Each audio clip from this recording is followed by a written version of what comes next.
Genesis chapter 1, you guys. And we're going to talk about one of my favorite arguments for creation that I haven't even mentioned yet. And this will probably be my last geek out study until we get to Genesis 5, 6, and then on from there. But we'll take a break. There'll be some more theology in chapter 2 and 3, and specifically the fall and different things that we'll see as the book develops. Genesis chapter 1, verse 20. Let's just start in verse 20. That would be a good kind of context. That would give us day 5, which we did last week, and then day 6. So Genesis 1:20, and we'll read down to the end of the chapter. And if you've been with us, we've been going verse by verse through this chapter very slowly, but it's been really good to go through and kind of digest each day at a time. And so this is our 6th study, and we're on day number 6. But let's read day number 5 for some context. It says, "Then God said, 'Let the waters abound with abundance of living creatures, and let birds fly above the earth across the face of the firmament of the heavens.' So God created great sea creatures and every living thing that moves, with which the waters abounded according to their kind, and every winged bird according to its kind. And God saw that it was good. And God blessed them, saying, 'Be fruitful and multiply, and fill the waters and the seas, and let birds multiply on the earth.' So the evening and the morning were the 5th day. Then God said, 'Let the earth bring forth a living creature according to its kind, cattle and creeping thing, and beast of the earth, each according to its kind.' And it was so. And God made the beast of the earth according to its kind, cattle according to its kind, and everything that creeps on the earth according to its kind. And God saw that it was good. And then God said, 'Let us make man in our image, according to our likeness. Let them have dominion over the fish of the sea, over the birds of the air, and over the cattle, over all the earth, and every creeping thing that creeps on the earth.' So God created man in his own image. In his own image he created him, male and female. He created them, and God blessed them, and God said to them, 'Be fruitful and multiply, fill the earth and subdue it. Have dominion over the fish of the sea, over the birds of the air, and over every living thing that moves on the earth.' And God said, 'See, I have given you every herb that yields seed, which is on the face of all the earth, and every tree whose fruit yields seed. To you it shall be for food. Also to every beast of the earth, to every bird of the air, and to everything that creeps on the earth in which there is life, I have given every green herb for food.' And it was so. Then God saw everything that he had made, and indeed it was very good. So the evening and the morning were the 6th day." And we'll stop there. We're not even going to get that far, but we'll pray. Lord, thank you so much for this evening. Thank you for this fellowship, Lord. Thank you for your word. And we've been going through, Lord, just kind of seeing the beginning of things, the Genesis, Lord, of all things that you've created, and really stepping back and looking at the big picture of redemption and what you're doing in our life and this world. But also seeing the ingenuity of your mind, and the things you've created are a reflection of who you are. And so we're thankful for that, God, as we seek, Lord, to know you more. We see in our things that have been made, Lord, in this world, in our universe, these things that reflect you, your nature, your grandiose, your magnitude, your transcendence, your power, your mind, Lord, all these things, Lord, and especially your heart, your love towards mankind, towards us, Lord, as we are just incredibly humbled to know you and to walk with you. And so thank you for that this evening. I think of Adam and the fellowship he had in the garden that he enjoyed, that he walked with you in the cool of the day, Lord. And we'll look at this next week, but Lord, just that fellowship, that intimacy that we desire here in our hearts in this place, Lord, we pray you just bring it close to a home tonight as we go through the word, but also as we're learning some science stuff, Lord, that these would be things that would just maybe just encourage us, Lord, in our faith of the design that you've put into your things that you've made. Just thank you for this time, and we ask this in your name. Amen. So my favorite argument for creation that I haven't even touched on, I was waiting till we got into day 6, is a thing called irreducible complexity. Has anyone heard this before? Anyone heard this term?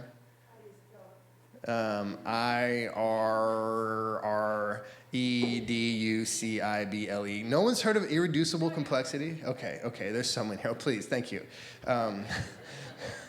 You're like, what is irreducible complexity? Well, let me explain it to you.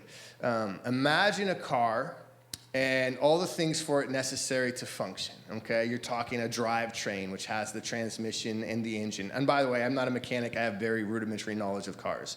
I know you press the gas and it goes forward. But, I do know there are some basics, right? You need wheels on a car for it to move. You need brakes if you want to stop. You need a steering wheel. These are all basic things in a car that if you don't have, it won't work. You can go down to the fuel system. You need a tank with gasoline. Those lines have to run to the engine. You have to have some kind of ignition switch. I know all those basics, and you guys probably do too. You don't have to be a mechanic to understand some simple ideas of what makes a car go from point A to point B. Now, there are lots of parts in our cars that we don't need, right? The parts that we actually enjoy, the backup camera, the navigation system, even things like mirrors. We don't need a rear view mirror. You could turn your head, but you're like, that's too much pain. That's too much hard. That's too difficult. I don't want to do that. Our music players, we don't need stereo systems. We enjoy them. They're nice. I mean, really, you don't even need lights or wipers unless you're driving at night or in the rain, which I guess around here is quite often, so you kind of need those things if you want to drive. But there are only certain conditions. But if you remove the essential components, any one of those things, a drivetrain, a transmission, ignition switch, a tire, the car will not function. That's the idea of irreducible complexity. That there are essential components that do a basic function, and in a basic function of a car, more than just hanging out and sitting in it and just jamming out the tunes, is to get from point A to point B. That's the function of a car. And again, irreducible complexity is the mark of intelligent forethought. It's always the result of mental process by conscious planning. So the engineers of the car plan this, and we essentially all have the same kind of car, even if you have different models and different makes. They all have the same basic idea. There's 4 tires. They mostly have the same, inner workings, whether it's electrical or gasoline, whatever it is. They still have some of the same ideas of function of turning a wheel and axle and brakes and all these things. And these are processes by which, again, make the car function well. And the people who created these things are very smart people who created them. I don't work on cars, nor do I claim to.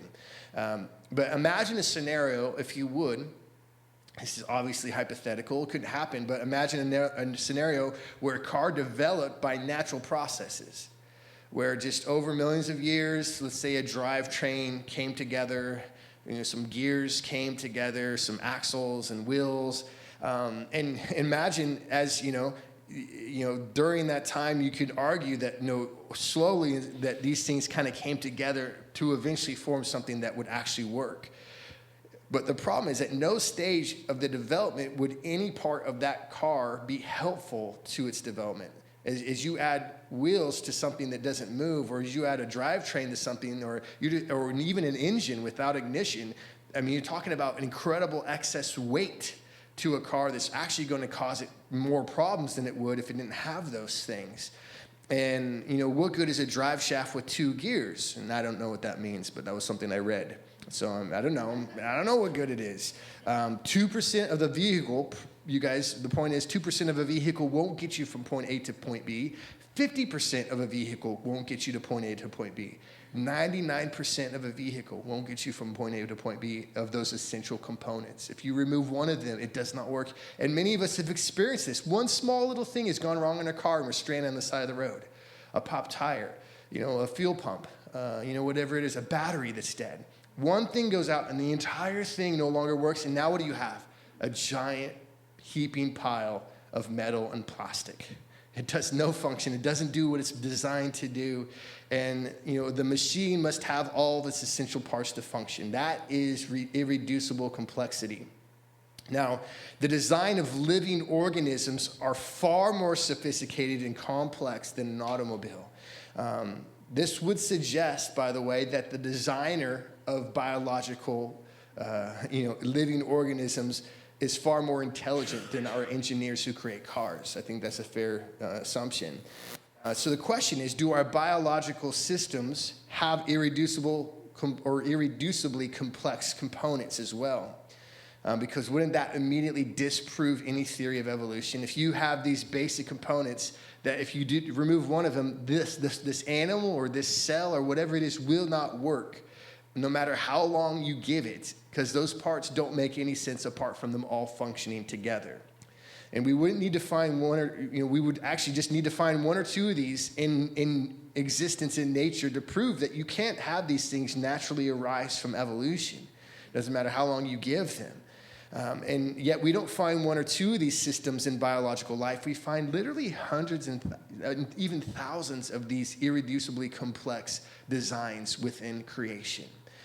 Neo-Darwinists will claim that natural selection can overcome these obstacles, that given enough time and chance, that's always their method, that anything is possible with slow development. And they use the engine of natural selection, right? That traits are inherited from your parents, and those traits which are more advantageous for you to survive are the ones that survive and create a stronger, better species.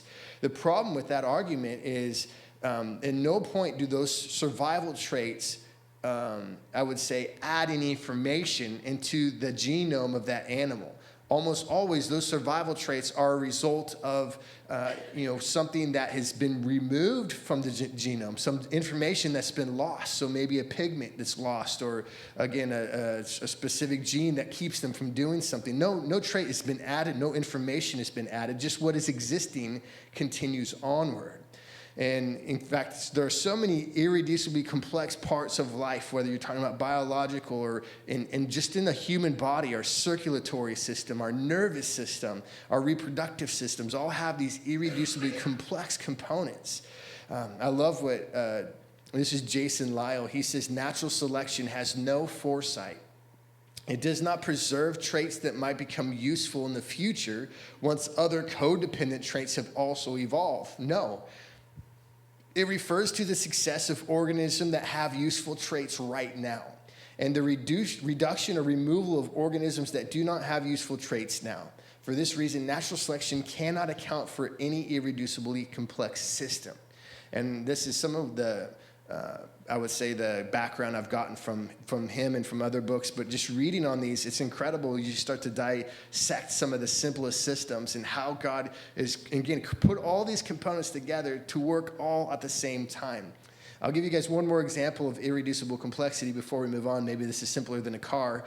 It's a mousetrap. You guys are familiar with mousetraps, the basic mousetrap, right? And in a basic mousetrap, we have essential components that if you removed any one of these components, the mousetrap just wouldn't work. It wouldn't do its function of killing mice, right? You have a hammer. That's the part that comes down and kills the mouse. You have the spring, which is the part that, essentially you put the cheese on, and that will be the thing that launches that hammer down. You have the catch, you have the platform, you have the holding bar. Every piece of that is irreducibly complex, meaning if you removed any part of that simple design, the mousetrap does not function. And so again, what we look at in biological life, do we see systems like this in existence? And I'll go to the simplest thing we have, which is a cell. And your body is comprised of millions and billions of cells, right? It has so many cells all over. And every cell is essentially run by a little factory, a little motor that propels this thing throughout your body. And that in that cell, or even in the not even in the cell, in a simpler bacteria, which is much smaller, you have a thing called the bacterial flagellum. And essentially, this is a picture of a motorized, and this is all with chemicals, but you see essentially the same thing you kind of see in a car with gears and whatnot, that if you remove any part of that system within a bacteria, that bacteria will die. It won't be able to move, which is, again, that's the essential element of beginning origins of life, is bacteria moving and then conforming, greater forms of life from there. I've already mentioned in a previous study the need for, even smaller parts of life, like, DNA and proteins and things like that. They all require DNA and proteins for them to be created. So how do you get any of those to start with? The one I wanted to kind of focus on before we move on from this idea is the butterfly. Butterfly metamorphosis, you guys, is one of the most incredible, irreducibly complex things that happens, because what you have with a caterpillar turning into a butterfly is literally a caterpillar goes into a cocoon and digests itself. It eats itself. And at no point would this make any sense if it wasn't going to transform into something completely different. And it's incredible. I'll read something from you guys, just from an article I was reading. It says, the process of transforming a caterpillar into a butterfly is surely far more complex than anything ever accomplished by man. The information needed to control this process, stored somewhere in the caterpillar's cells, must be far greater than that stored in any man-made computer program. And explaining how this enormous program arose through many 5 or 6 character improvements is even more challenging here, because now the intermediate stages are not just useless, they are fatal. Metamorphosis involves the destruction of the caterpillar. The butterfly, with an almost completely new body plan, is constructed from dissolved and recycled tissues in the cells of the caterpillar. Now we are not talking about climbing Mount Improbable. We are talking about building a bridge across an enormous chasm between caterpillar and butterfly. And when you consider the metamorphosis of a butterfly, again, you have these systems in place that there's no way this could have happened by chance. Again, the caterpillar, at what point does it decide, I want to turn into a butterfly, goes into cocoon and kills itself and then just stays dead? It doesn't evolve from there. It has to have those plans already written to transform it into a butterfly. And, of course, what you have is these kind of systems all over throughout all of creation. You can do a number of different studies, again, on different systems of the body. The eye is a very interesting one. The way the eye is developed, the way that we can see any part of the function of the eye is, if you remove any part that's essential, you won't be able to see. And again, these are seen throughout all of creation. It's noted, however, in Darwin, in his book, The Origin of Species, he said this: if it could be demonstrated that any complex organ existed which could not possibly have been formed by numerous successive slight modifications, my theory would break down. But I can find out no such case. That's because they didn't have the science we have now. Of course, in Darwin's day, they didn't know much. We know so much more now, and we look into not just big picture life that God has created. We look into these incredibly minute, small things that God has created and go, wow, there is something that God has put in there that is speaking to his design, speaking to who he is. If you go to verse 24 again, we're on day 6 now. It says, God said, let the earth bring forth a living creature according to its kind, cattle and creeping thing and beast of the earth, each according to its kind. And it was so. And God made the beast of the earth according to his kind, cattle according to its kind, and everything that creeps on the earth according to its kind. And God saw that it was good. And I love this, you guys. As you go through, God begins to speak to the animals, right? We're told here that God created land animals here on day 6. That would include all animal life. That does not include birds or sea creatures. That was day 5. And my wife made the point to me after my study last week. She's like, well, you gave the example of whales. That's one of the things we looked at last week. She's like, whales are mammals, And she's like, well, which day were whales created on then?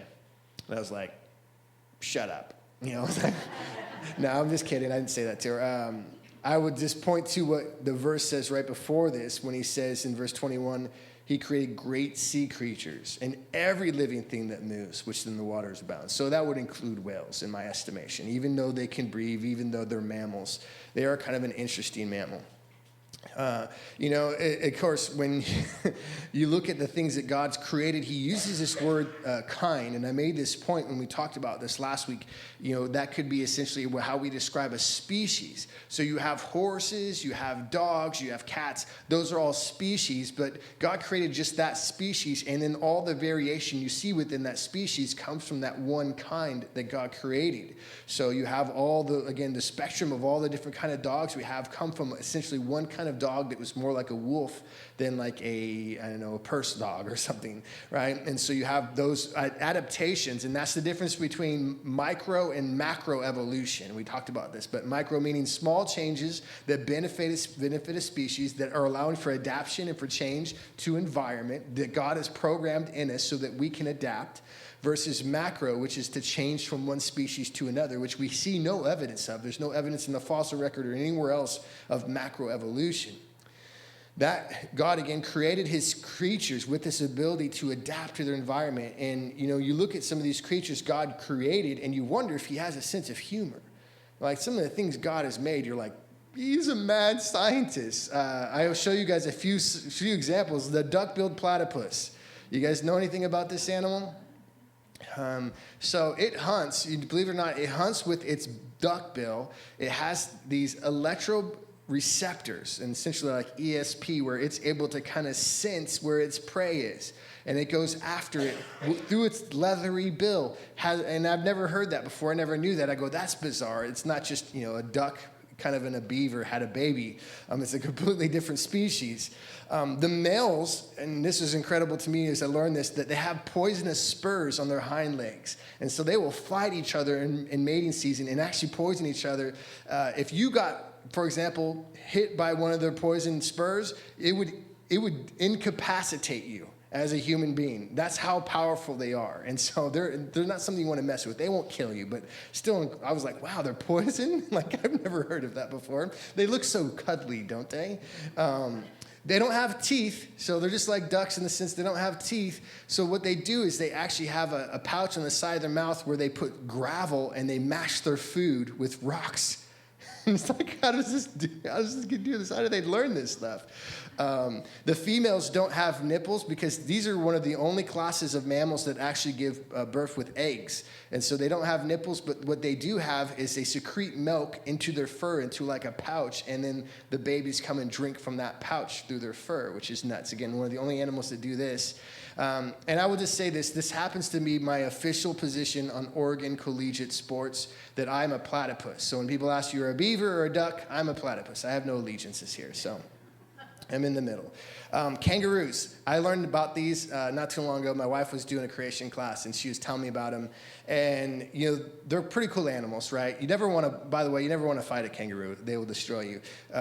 But a kangaroo gestation, meaning its time before it gives birth, is about 33 to 36 days. And it gives birth to a kangaroo that is about the size of a jelly bean, okay? It gives birth to this jelly bean-sized kangaroo we called a joey, which is really cute. But they have no front legs. They have front legs and a head, but that's really all it has. It's blind, it's hairless, and it has no ears when it's born. After 33 days. It's just, if you look a picture up, they're pretty gross looking, but they look like little jelly beans. And then it takes a 3-hour journey up its mother's fur into the pouch. You guys are familiar with these marsupials, right? They have these pouches for their young. And it's there for another 70 days after it finds a teat to suckle on. It develops for the full, maturity of a kangaroo until it can leave its mom's pouch.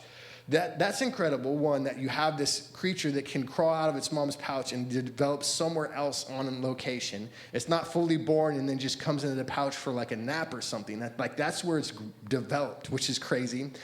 But here's the other thing that blew my mind, is a female can have up to 3 offspring in different stages of development at once. So it can have a nursing joey outside the pouch, one that you see like here, where it'll hop out and run around, then hop back in and nurse a little bit. It can have that young baby lima bean-sized joey inside drinking off of the mom at the same time.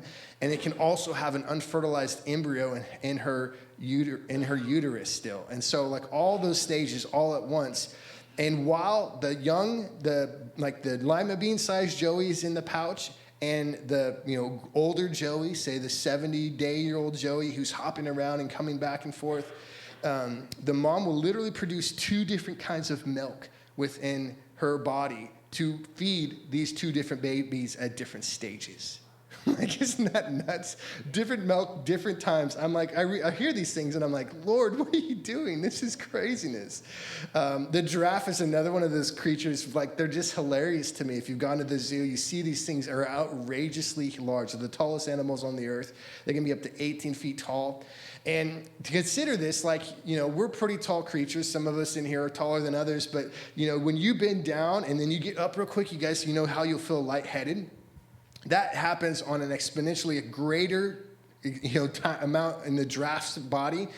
Its heart is nearly 2.5 feet long to pump the blood necessary to get all the way up through its neck to its brain. Because your brain is what needs most of the blood, right? And so it's pumping blood all the way to its head, and it's got an incredible, powerfully strong heart. Well, what happens when that giraffe goes down to get water? What should happen, rather, is the blood should flow so hard from that giraffe's heart that it should literally rupture the giraffe's brain. It should give it aneurysms every time it gets a drink of water. But what happens instead is every time it bends to get a drink, it has these little spigots in its arteries that close off and keep blood from rushing down into its head. And not only that, there's essentially like a sponge on the back of its skull that absorbs excess blood and will actually like get bigger as its head bends down and kind of absorb that excess blood, so its brain is not just exploded every time it gets a drink. Let's imagine like it's getting a drink and a lion comes up to it and it pops up real quick. You would imagine the same thing that happens to you is you would just faint every time. But what happens is those artery spigots unclose off, the blood begins to flow, and then that sponge essentially is wringed out so that giraffe can move quickly. They're pretty fast animals when they want to be. And again, the question is, how do all these parts evolve? All those things are necessary for that giraffe to exist in the first place. Neo-Darwinism explains how a taller giraffe could reach branches, and that's what allowed it to survive. But what it doesn't explain is how these processes, these little spigots in its cells, how would those ever form? How would this little sponge in the back of the head get there from natural processes? It couldn't. It just couldn't happen. One of the arguments you have from the evolutionary standpoint is what's called the homologous structures argument. That because we have all these animals in creation that look essentially the same, that have a lot of the same functions, that must mean that we all evolved from the same tree. And if you've ever seen an evolutionary tree, it starts essentially like a root system and it branches off from there. Everything comes from some animal before it. And that's how evolution explains things. Well, God's tree is much different. Every species has a tree, and all the variations branch off of those things. Well, one of the things that you look at when you look at these homologous structures, meaning the same, they look all the similar features we have, these similar structures in animals could just easily be explained by a common designer. That's what it comes down to. So that argument to me is kind of mute because, for example, we have airplanes, we have boats, we have cars, but as I explained with a car, we all essentially have the same thing. You might have a car that's bigger, it might hold more stuff than mine, you might go faster, but they all do the exact same function, and they all look actually very similar. And, there might be some, I see a Cybertruck, for example, you're like, that's a weird looking car, but it's not really that much different than any other car in the world. And instead, again, we see it as vastly different, but it's not. And so you have similar design in all these things.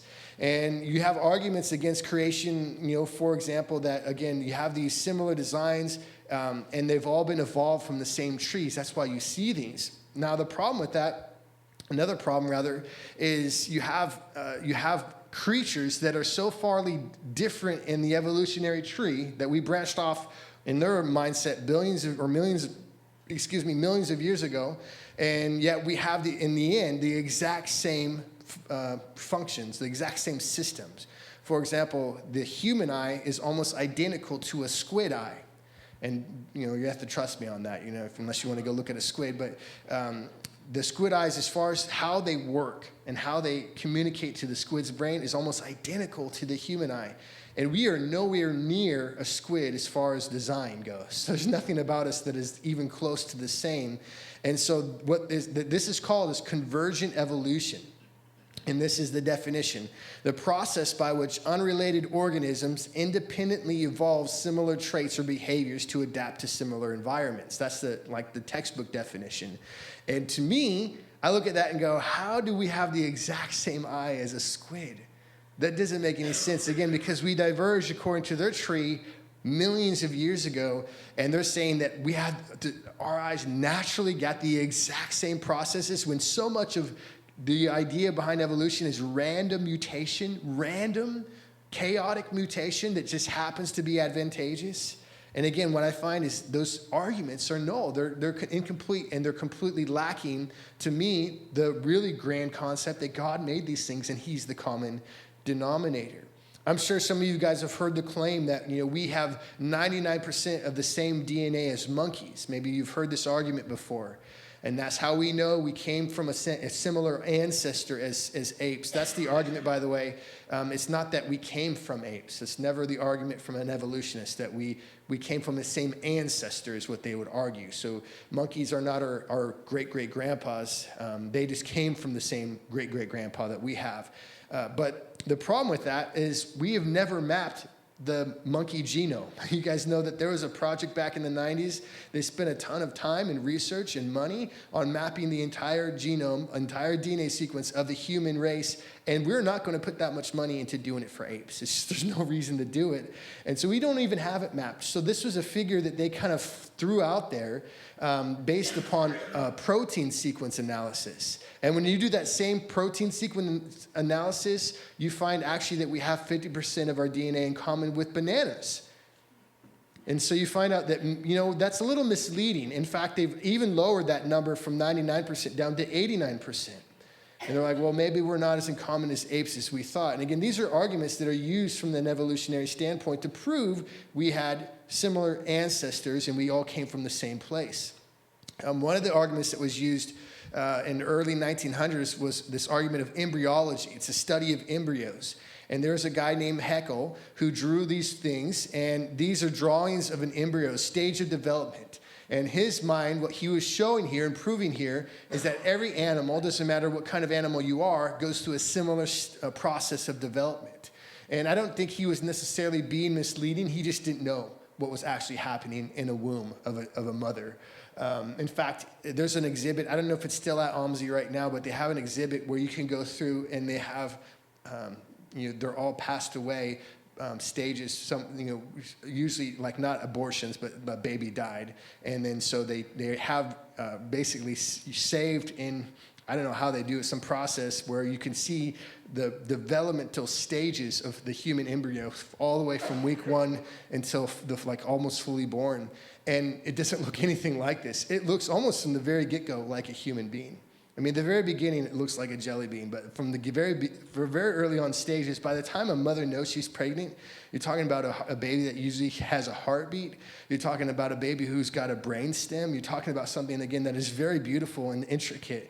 And we don't start like this with a single cell thing and develop into an amoeba and into a lizard and into, when you have here a pig right towards the end. It's like some of this is like laughable, right? And these are the arguments, and it's now acknowledged that this was a fraud, that Haeckel's drawings were essentially made up. He didn't have any science behind these things. But these charts still exist in a lot of modern textbooks, a lot of science textbooks. These still show these kind of things. And again, it's just, to me, it's more looking at the things that people try to put their faith in and go, it's absurd.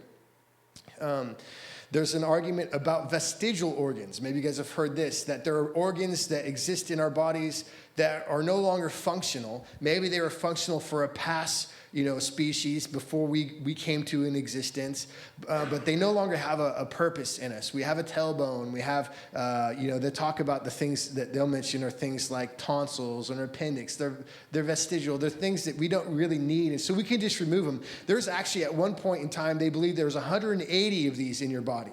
Can you imagine someone coming up and saying, I'm just going to remove all 180 of those parts. It's not a big deal.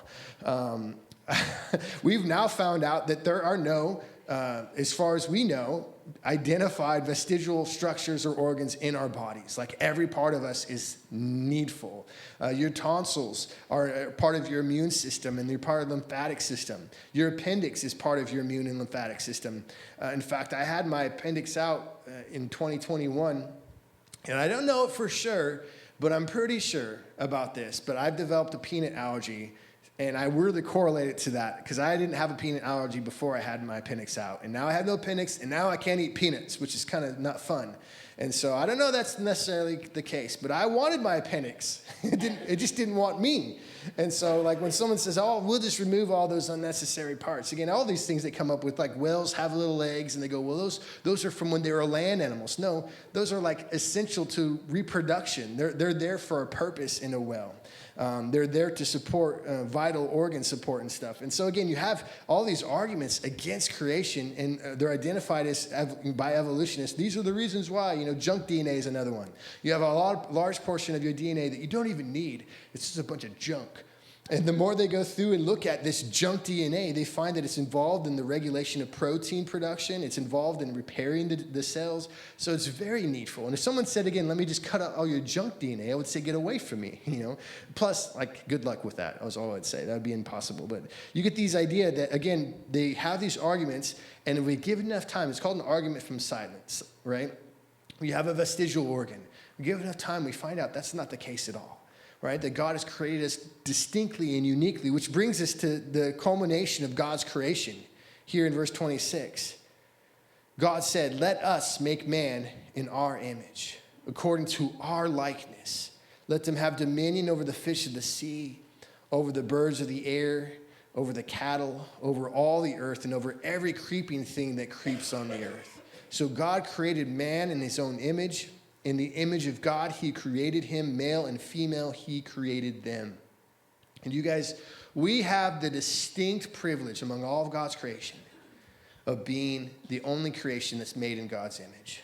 We are, in fact, image bearers. It's why it's so important to God how we behave. Our life is a reflection of our Maker. We are the art that he has created and reflecting the artist. And the human body, you guys, is the most incredible feat of design and ingenuity anywhere in existence in the known universe. There's no greater collection of complex mass in the known universe than the human mind. I mean, again, you're talking the culmination, the pinnacle of the things that God has created. And no other, again, animal can boast this. We've been created in God's image. And all animals, while they're incredible in their design, they pale in their comparison to what God has made when he created us. And it's not just because we have opposable thumbs, although I do like opposable thumbs. It's like, these are awesome. I love thumbs. But that's not the thing that makes us distinct from creation, right? We've been created with the ability to create, to think, to problem solve, to empathize. And I know other creatures can do some of those things on a lower level, but we've been crafted with this range of emotion, this intelligence, this unseen in the animal kingdom. And we created, again, in God's image, and we have, therefore, intrinsic value. Our life is way more meaningful or powerful or precious than an animal's life. Even though those things are to be valued, and we're not to abuse those things or abuse creation, they don't have the same value because they have not been made in the image of God. We have, like God, a Trinitarian nature. If you look at verse 6, he says, God said, let us make man in our image. Who's God talking to? You ever read Genesis 1:1? I've been pointing this out, very first part of chapter 1, verse 1. In the beginning, God created the heavens and the earth. That's the plural word for God, Elohim. The singular word in Hebrew is El. So why is God calling himself plural, yet every other word in that sentence is singular, meaning that's how they define it as only one God. There's a plurality of his nature that he's revealing here in verse 26. Let us make man in our image. He's not speaking about the angels, because we know the angels are a lower form of life. They're spiritual beings, they're spiritual helpers, but they are not created in the image of God as we are. We have that distinct privilege. So again, who is God speaking to? And I believe it's the Father speaking to the Son and to the Spirit. Let him make man in our image. And so we should, in our own life, see some kind of Trinitarian nature that reflects God's nature. And this is something the Bible speaks to over and over, but this picture of the fact that we have a flesh, we call it the body, right? It's a physical, material body. And the Bible speaks to the soul. The soul is that immaterial part of us, but that has emotions, that feels, that thinks, that reasons. Scientists would call it the ghost in the machine, because we have a brain that's a lot like a computer, but what makes that computer go? What's causing these processes to move? Well, that's the soul. We have a soul. It's a soul that lasts forever. It's been created to be forever. But there is a third part of us the Bible speaks to that Jesus says in John chapter 3 comes alive when we come into a relationship with God. And it's the Spirit. It says those born of the Spirit are like the wind. That when you experience the wind, it's like you see the effects of it, but you don't see it. And that's essentially what happens when a believer comes into a relationship with God. Their spirit comes alive, and they have communion with God, and they know God, and they can have a relationship with him that you cannot have if you're spiritually dead. There's an old saying that's, born once, die twice. And the idea is you're going to die a physical death, but you're also going to die a spiritual death. Born twice, die once. And you're born physically, but you're also born of the Spirit. And then you only die once, because when you die, you get to spend eternity in heaven with your Creator. And that's, again, the idea here of we have this Trinitarian nature of body, soul, and spirit. We're created in the likeness and image of God. And mankind is surely God's greatest and foremost creation. It's the culmination of his genius.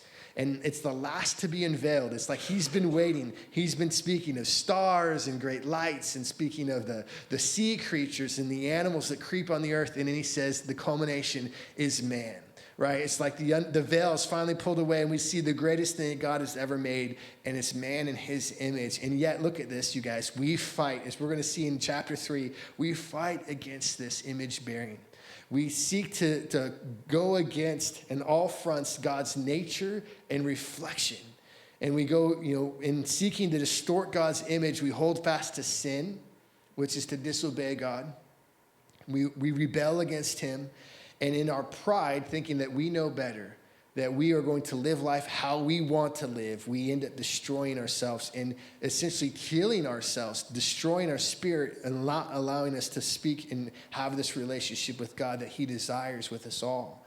And our culture, you guys, is dead set on expelling God from their life, expelling God from the educational system, expelling God from anything that has to do with life, because they don't want to be accountable to God. They don't want a relationship with him. And the unfortunate thing is Proverbs 9:10 says, the fear of the Lord is the beginning of wisdom, and the knowledge of the Holy One is understanding. If you reject God, if you reject his wisdom, you reject the knowledge of him, you cannot fully understand anything apart from him. And that's kind of been our premise in chapter 1, hasn't it? That when we start from the premise, the starting point that there is no God, the psalmist declared, the fool says in his heart, there is no God. And you end up making a lot of claims that seem incredibly foolish. And even though there might be scientific backing for some of the claims, or they might have, in their mind, reason, they might have knowledge that we don't have, their problem is they started on a premise that is completely wrong. And so their conclusions are just outrageously bad. They're just selfish and, again, inherently sinful, right? The culmination of natural selection is the origin of species is survival of the fittest. That if I'm going to survive in this world, I have to be smarter and better and stronger than you are, or maybe luckier. And therefore, any creature in this universe that is weaker needs to die. It needs to go away so we can evolve into a greater species. It's demonic, you guys. That kind of thinking is what's led to the mass destruction of so many humans in this world, because they realize that they don't care what these people are. There's no intrinsic value to them. Even a human embryo, we don't have value to a baby in the womb because we see it as a mass in a clump of cells. And if it's not fit to evolve, then it needs just to go away. And again, it's the knowledge of the Holy One. It was where the beginning of wisdom and understanding begins. About 100,000 to 300,000 years ago on the evolutionary time scale, they say man evolved. And what I mean by that is for the last 100,000 to 300, depending on which book you read or which article you check out, but for the last at least 100,000 years, we've existed in the exact same minds and bodies that we have right now. We've not gotten smarter. We've not gotten more advanced. We have essentially the same bodies that we have had for the last 100,000 years. And then somewhere, get me here, somewhere about 6,000 to 10,000 years ago, everywhere, all over the planet, decided to write a book and build a city. I mean, legitimately, you guys, when we look through human history, it doesn't begin until about 6,000 to 10,000 years ago. And then what you have is a mass explosion of thought, of communication, of infrastructure, where everyone begins to build cities, where everyone begins to write books and create languages. And you would suspect, and we'll speak to this a little bit more when we get into Genesis later in chapters, but you suspect as you go back in time that you would find languages that are like we imagine when we see them on cartoons, right? You would have cavemen with grunts, and that would mean go get me dinner. That would mean also go get me dinner. It's like that's all they really cared about back then. And that's what you would see is you'd have development of language that was just slow. Eventually we would get to words that actually had meaning and could describe different things. But when you go back into human history of language, we find that ancient languages, are far more advanced than our language today. And what we've really done is become a lot dumber. I mean, it's just the reality. Even now, even today, we're putting words in our dictionary like skibbity. It's like we're putting words in our dictionary that have no meaning, that we just make up, that are silly. And you go back to like reading the King James Bible. That's like 400 years ago. You're reading the King James Bible and you can't even understand it because the language is so incredibly complex, more complex than we speak now. and we think we're getting better. We're getting more evolved. And consider again that we've been the same, according to evolution, for the last 90 to 290,000 years before we built cities and wrote books. And I hope you guys see a problem with that lie that's been taught as fact for most of my existence, as long as I've been alive, and even longer than that. Years ago, there's a great book called The Bones of Contention. It's written by Marvin Lubenow, and you can find it on Amazon, Bones of Contention. But he dissects this common evolutionary timeline that mankind, we've been taught, right? You guys have all seen this picture before, right? And it shows the evolutionary scale of how we had a common ancestor like an ape, and we eventually started walking upright, and eventually we get to, again, this man on the far right would be one that's been here for at least 100,000 years on the earth, but he just now learned how to write books. Well, when you go back through this timeline, that's what this guy does in the book. He begins to examine each one of these the different evolutionary, components, these different parts of this growth process that we've seen, these evolution of mankind. And you could start with the one that goes directly back, known as Homo sapiens neanderthalis. You guys ever heard of Neanderthals? Right? We call them cavemen. They have that stooped forehead, those large brow ridges, and they're essentially, we've learned since they're human beings that suffered from a bone disease called rickets. It's a bone disease caused by lack of vitamin D and actually a lack of iodine in their diet. They found, for example, a hyoid bone in the Neanderthals in 1983, which is located in your throat.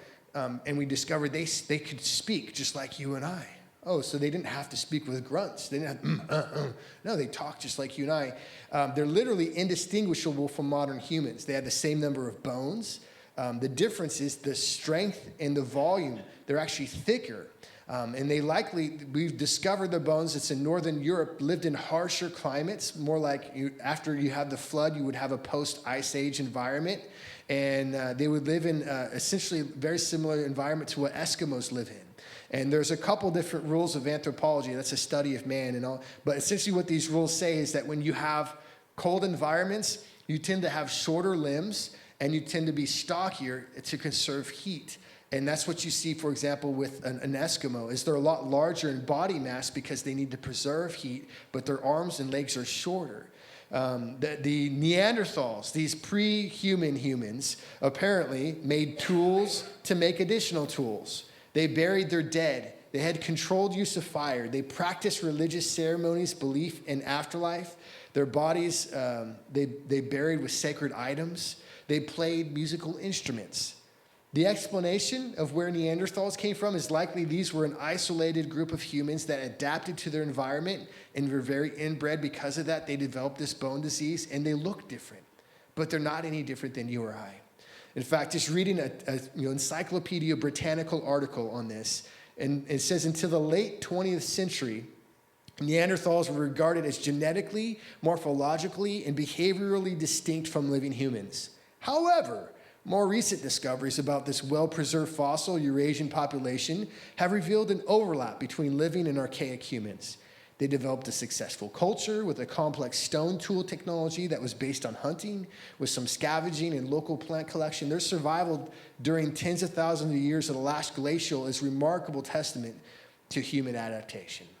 And so they discovered, well, I guess they're not really prerequisites to human biology. They are just humans. That's what we discovered. If you go further back down the line, I'll just go to a guy named Euroanthropus dawsoni, or also known as Piltdown man. And this was discovered in 1912 as proof of man's evolution. Piltdown man was later discovered, almost 40 years later, that it was a hoax. Like what happened, and this is kind of like the Archaeoraptor that we looked at that they discovered from China. But what they discovered after 40 years of scientific study and doctoral dissertations and graduate work, they discovered that part of an ape jaw was stuck with a human skull, and it was stained to make it look older. It literally just made up this thing. They had filed down its teeth, took a file to the teeth to make the teeth look less aggressive as more modern humans have.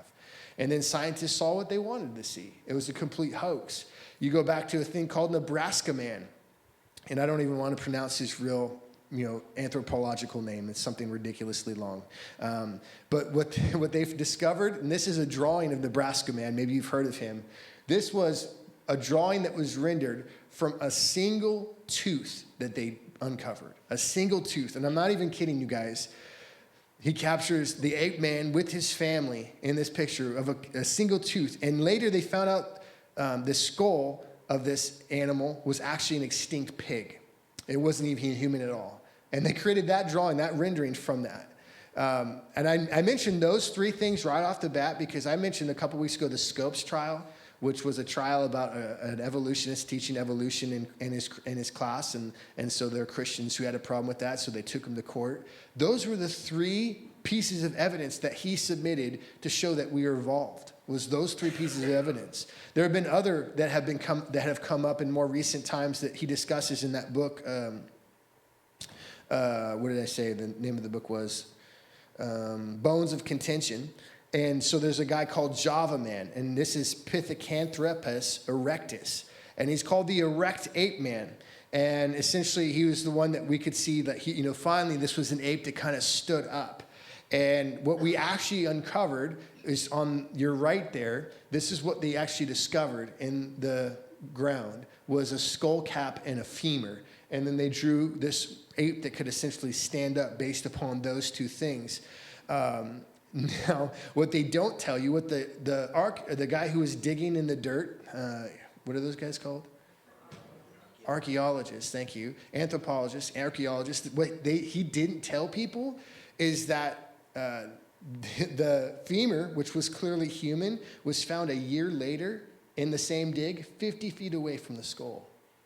And he said, these go together. And he kept that secret for 30 years. 30 years he lied to people and said he found them at the same time. And people were like, oh, there's the missing link. We found it. Rampithecus, which was found in 1932, was the evidence for a bipedal beast that could walk up on two legs, had locomotion that was bipedal, and it was based entirely on the missing tooth in a jaw fragment. And so they saw this skull here, and they see that there's a missing tooth, and this is the conclusion they drew, you guys. There's space for a small tooth, therefore it could not have been used for tearing meat. They must have used hands and tools to cut meat. They must have walked upright to free hands, and therefore, this is an upright walking ape, based upon the fact that his tooth was missing. In 1979, they took this off the list of human ancestors because of how ridiculous that conclusion was. There's a guy in 1984 discovered called Orky Man, and this was a skull fragment held as the oldest human fossil ever found in Europe. And then later, they discovered it was actually just a donkey. And you can see how big a piece of fragment it is. You're talking to someone, they're like, oh, wait, that's not, my bad. And they draw these full, you saw the pictures in that first picture. Those are based off of these fragments that they discovered. I'm originally from Kennewick, is my hometown. Kennewick it's a Navajo word for like winter paradise, which Tri-Cities is not, but I don't know where they got that name. But years ago, they had found this thing called Kennewick Man. And so they found this skull, and this is not to go against the evolutionary timeline. It was just interesting to me. They dated it 9,000 to 10,000 years old based upon their archaeological understandings and the rock layers and dating methods. And that they declared that was way too early. That was long before Native Americans lived there. And so, in fact, in February of 2004, the Court of Appeals case ruled it wasn't Native American because of the age. It is so much older than Native Americans. And then as technology evolved in 2013, there were DNA techniques that were improved, and it showed that this, in fact, was Native American. And so they found, it's interesting, again, they found in a place where a lot of Native Americans were a Native American skull. That's not as old as they say it is. And all these things, again, to kind of point to you guys, again, the way that they frame their truth, the way that they frame these are facts. They've been taught in school in evolution. I was just chatting with my wife about someone who's growing up in the public school system, and they used to, maybe in my time, they spent maybe a week or a couple periods on talking about this. Now they spend entire terms talking about evolution. This has got to be something we all agree upon. It's got to have our stamp of approval. And if you don't believe in evolution, you're an idiot. In fact, I have a couple quotes for you guys as we close, but here's one from Richard Dawkins, right? Famed atheist.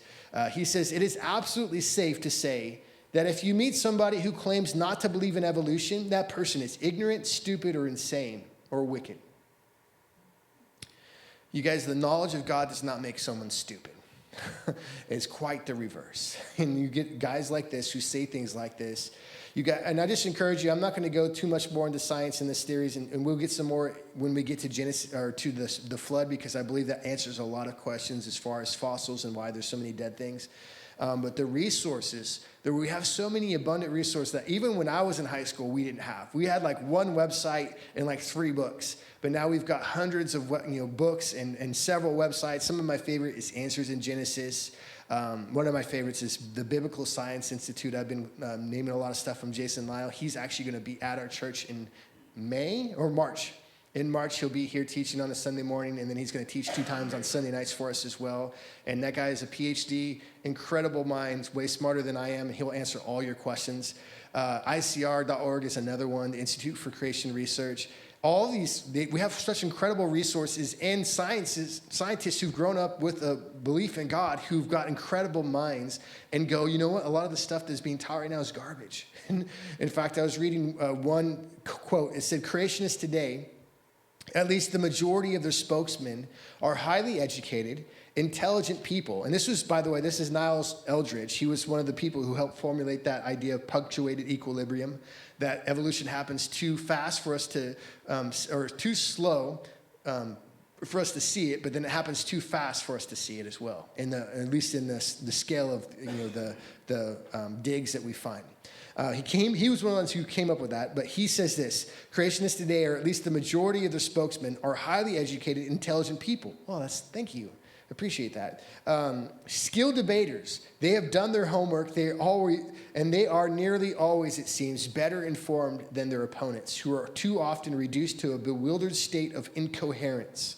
Creationists travel all the United States, visiting college campuses and staging debates with biologists, geologists, and anthropologists. The creationist nearly always wins." And he's like, we get wiped out by these guys who have creationist views. It's because they're not idiots. And this happens routinely because they assume Christians are. And so these scientists come in and they think they have their ducks in a row. And these guys who believe in the Bible, who believe in, again, a genuine study and knowledge, they want to know these things. They come in and just wipe the floor with them. Eugenia Scott, who's the director of the National Center for Science Education, she said this: "Scientists should refuse formal debates because they do more harm than good. But science still needs to counter the creationist message. Just not while they're there. They can't argue back." Yeah, I have a problem with that, right? Again, I look at these things and I look back to that verse I said from Proverbs, which to me is kind of my understanding of why we're here, that we've been created to know God. We've been created in his image so we can have a relationship with him, so we can walk with him. And to me, that is the most fundamental thing, as we'll see as we go into why God created us, to have fellowship with him, to know him, to make him known. And as we walk with him and we get to discover him and discover his creation, we're just more enthralled. We're like God, again, blown away by his creative genius, and we just fall more in love with him.